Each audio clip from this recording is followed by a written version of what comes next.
Hi, this is Luke Zipp from Crocker Farm Auction, and I'm here with one of the most important presentation stoneware vessels that we've ever offered in one of our auctions. Check it out. It is this outstanding, small-sized, incised stoneware jar. As you can see, on the one side it's impressed Boston with a great incised bird decoration. On the other side, it's almost perfect incised floral decoration, just a great use of negative space, but also cobalt highlights and just details to the flowers, the way that it's free flowing from side to side on this half of the vessel.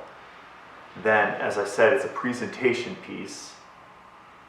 It's made for, as you can see in this large script, Mrs. Elizabeth Tarbell, 1806. So it's significant that it's a presentation piece because really presentation stoneware that was made for somebody of significance to the potter, really gave those potters an opportunity to showcase the breadth of their potting talent and really gives us insight into really understanding what they saw as the best of their abilities. So the potter who made this vessel, first of all, formed really this classical urn shape for the pot.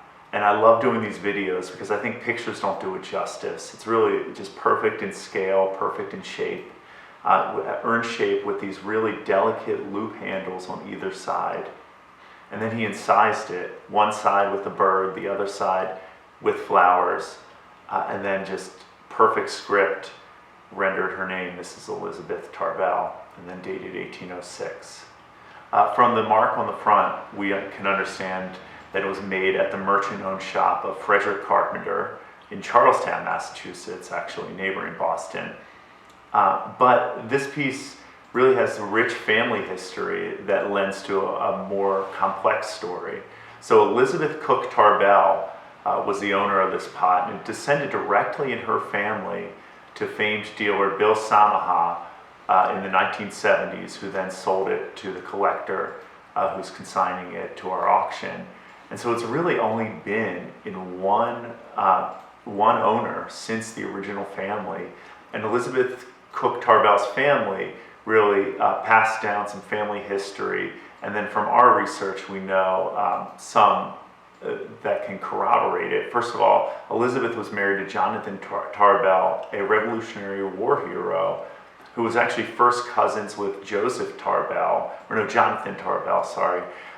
who was a Danvers trained redware potter in Massachusetts, established a shop in, I think, about 1790 in Beverly, Massachusetts, and that operated for 2 decades. So there's a family connection to potters anyway. According to the family that owned this pot, Nathan Tarbell, who's the son of Elizabeth, made this at the Frederick Carpenter shop in Charlestown. Now, we couldn't find any documentation that he was a potter. He was actually in Charlestown around the time that this pot was made. So it is possible, although there really is no information about the man. It's probably more likely that he commissioned this piece for his beloved mother. So that's the one interesting part about this pot, that it's very deeply connected to the potting traditions of Massachusetts. The other interesting thing is not only is this the best known example of marked Boston stoneware, but it really is connected with what many believe to be the best known example of American stoneware, and that is the punch bowl that's in the American Folk Art Museum collection with incised floral motifs and then a fish in the center, that very large punch bowl. That piece, the script on it, it's made for Elizabeth Crane, and the Elizabeth is almost identical in the way that it's executed in script. You could argue, and I'm no expert, but you could argue that it was the same hand. It's at least extremely similar, but also the incised floral decoration is extremely similar to that punch bowl. So there's just a strong relationship with whoever potted that piece, which was in the Manhattan area, and whoever made this jar up in the Boston area.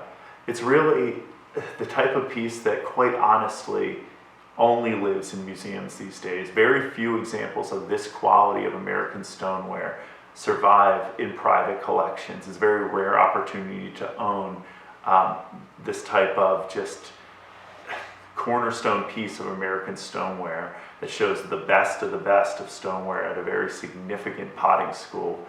It survives in outstanding condition, and we're thrilled to offer it in our spring 2021 Stoneware and Redware auction.